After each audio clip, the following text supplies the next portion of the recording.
there. Welcome to ParentingU, a podcast to help you navigate this amazing journey we call parenting. Today, we welcome Dr. Kristen Sandoz, pediatrician with Our Lady of Lourdes Children's Health. I'm your host, Stephanie, and we're glad you're listening to ParentingU. Welcome to the podcast, Dr. Sandoz. Hi, thank you. Thank y'all for having me. We're so glad you're here. This is your first podcast with us, so I'm so excited to get to talk with you and learn more about you. Our topic today is water safety, which we do almost every season of the podcast because it's so incredibly important to us. And I really look forward to getting your advice on water safety now that it's summertime and all the swimming and all the water sports are happening. So why don't we start with you telling us a little bit about yourself and what you do at Lourdes? Sure. So my name is Kristen Sandoz. I am a general pediatrician. I work for Lourdes Women's and Children's. I work in a hospital-owned practice right next door to Women's and Children's, where I see all children ranging from newborns all the way up till about 21 years old.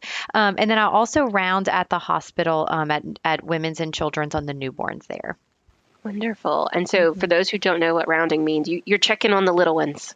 Yes, exactly. I go see them in the hospital when they're born, and then I get to follow them in my office until they are 21, until they go to the adult doctors. Well, okay, let's jump in. Let's start with the basics of water safety. What do we need to know? What do parents need to be aware of? What does it mean to be fully aware of kids in the water, or what we like to call water watchers? Yes. So whenever it comes to water safety, it's important to know that it's actually the leading risk of death in children from ages 1 to 4. So that's the number one cause of death in children ages 1 to 4, which is, huge. And what's important to know, especially these children 1 to 4 years old, 1 year old especially is when they are starting to get more mobile. So whether they're crawling or walking, it's always a risk to have these children around water.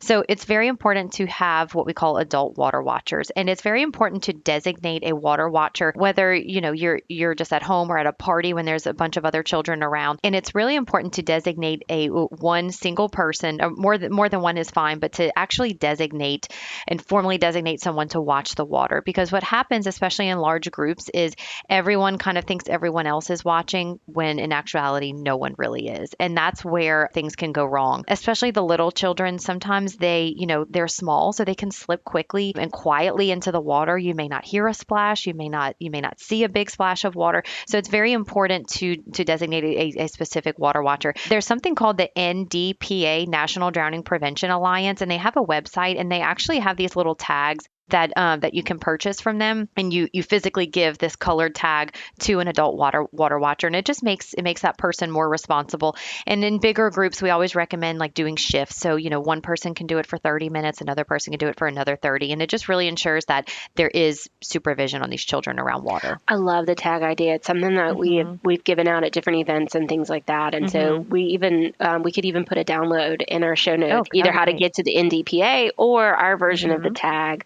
Because something about wearing something gives you a little bit more responsibility and reminder of what you're doing. Well, you mentioned about it can happen very quickly and quietly. So drowning is silent and can be silent and can happen fast. So what are some of the signs of drowning, and how might we respond if we notice any of those? So the signs of drowning, I mean, aside from the obvious, there's a child in the water and you pull them out of the water, but it's really going to be trouble breathing. So the children who are underwater, and it doesn't take very long to be underwater. I mean, a minute, sometimes even less, for these children to breathe underwater and do what we call aspirate water into their lungs. And so choking is definitely going to be one. Sometimes they are completely silent and they are unconscious, but mostly it's going to be choking, gagging, coughing a lot, especially, and then, or if they're completely under or unconscious, you won't see any movement or hear anything.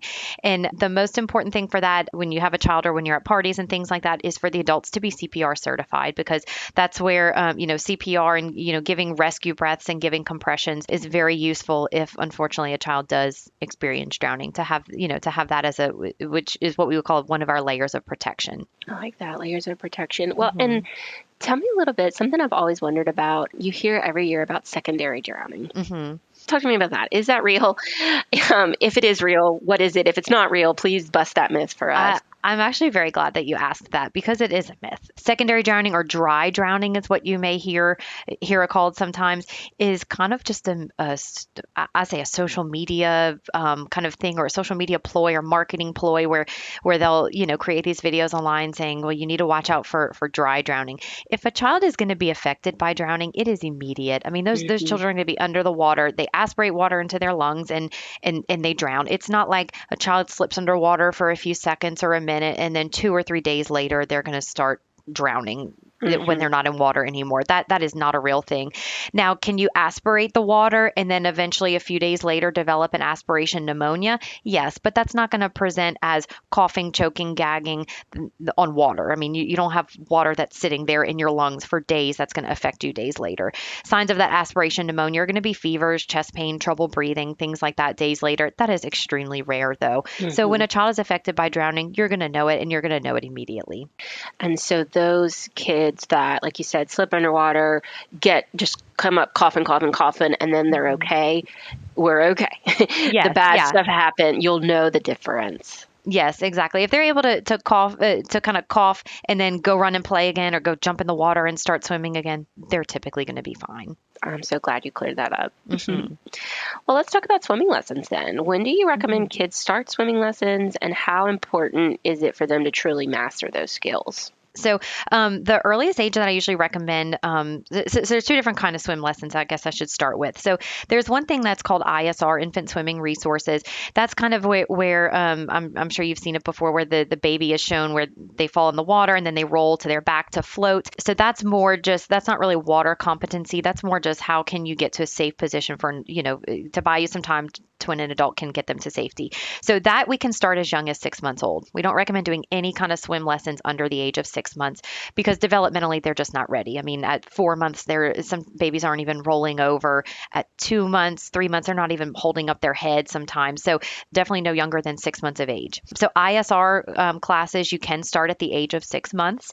And then when it comes to swimming lessons, that most children take, we usually recommend starting those at 1 year old, just because they are a lot more mobile and they're just much more developmentally ready. They can pick up their head, they can roll over, sit up, they can move their arms and legs enough to physically swim. So really 1 year old is when we recommend starting those swim lessons. And continuing them until yes.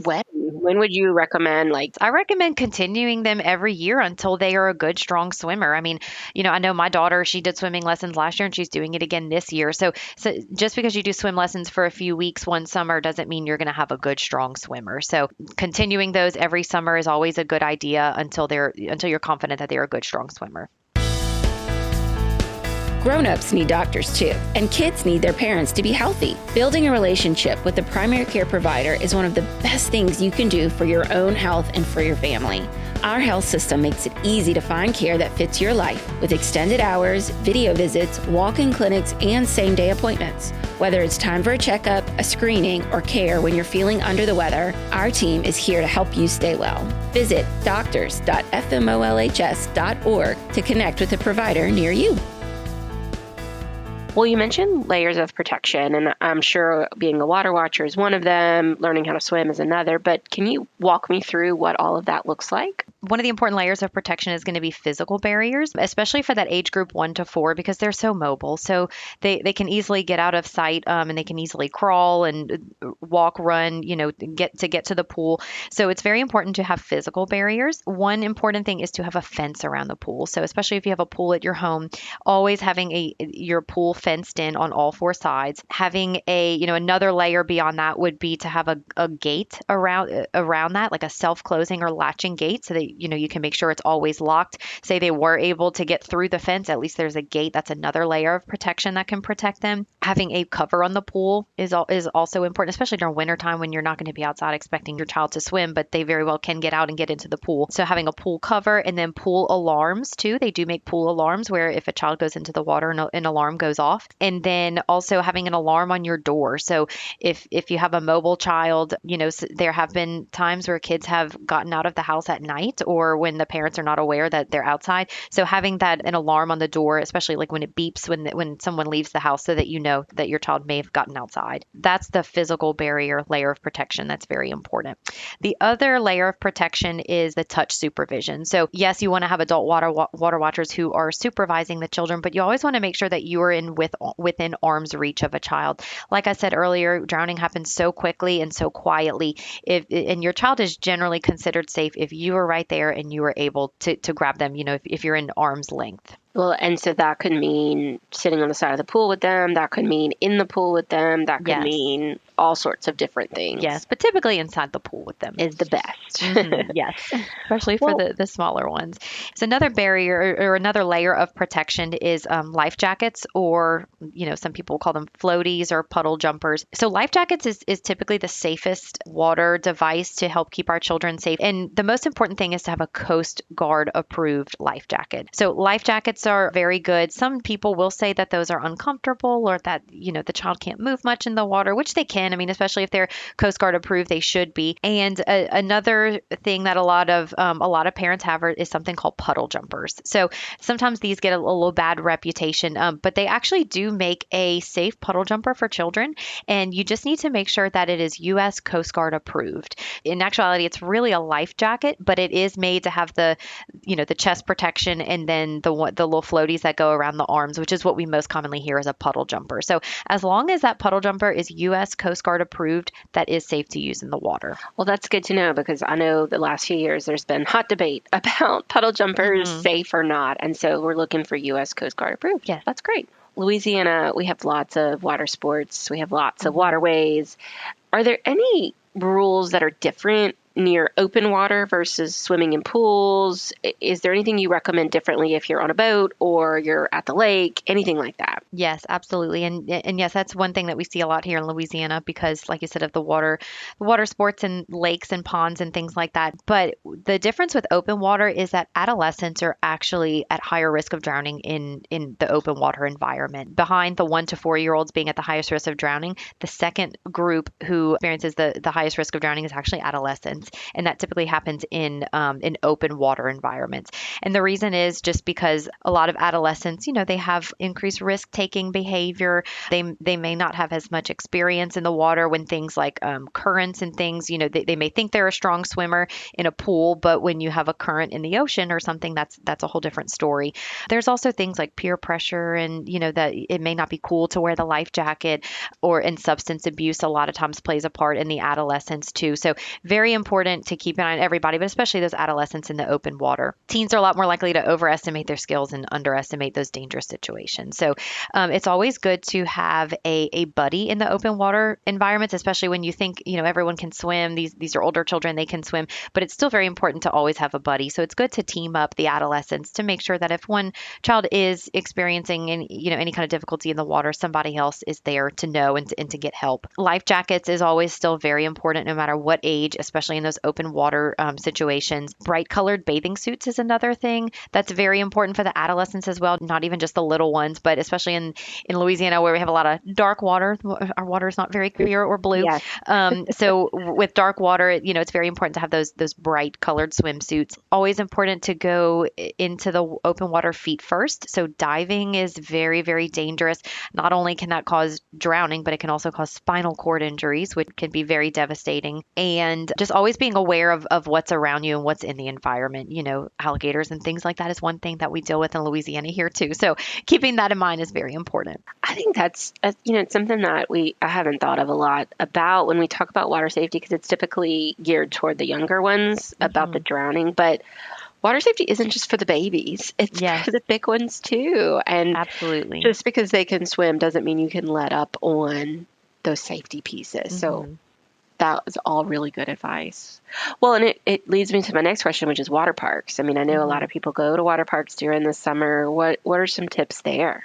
So water parks, again, is another just very crowded environment. So having that adult water watcher and having an adult with their eyes on the children at all times is extremely important. Also making sure to follow all the rules. There are weight restrictions. Your child needs to be a certain weight, a certain height to do these water slides and these water games and things like that. If your child is too small, they can easily slip off of a ride, or if they are too big, they can easily get stuck in these water parks in spots that they can't get out of. And sometimes they're very enclosed and we can't see them. So very important to follow those weight restrictions and occupancy restrictions too, to not have too many children on one ride or one water park game at a time. Another one that can be pretty scary is wave pools. I mean, those are man-made currents of water. I mean, it's basically just trying to mimic the ocean. Can be very dangerous. So making sure that you have a good, strong swimmer, lifeguards, and really those adult water watchers, very important. One thing I've also heard, not necessarily at water parks, but if you're having a pool party, hire a lifeguard.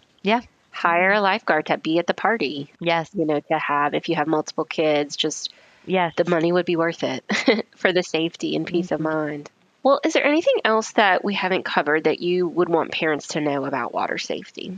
Yes. Another thing important to know for children is a lot of times we think of open water and pools as drowning risks, but there's a lot of other environments where children can drown that we're not always thinking of. And that's going to be things like bathtubs, toilets, things like that. So having your child supervised at all times in the bathtub is very important. Sometimes you think, I can go answer the door, or I can go, grab a towel from the other room, but you really shouldn't leave your children unsupervised in those bathtubs, especially the younger ones. Sometimes they can slip underwater or they can't get out. There's also been a story of a child who had a seizure in the bathtub. It was an older child, and you think, they can swim, they can pick up their head and breathe, but you have those situations where seizures or things like that do happen, especially in children with epilepsy and things like that.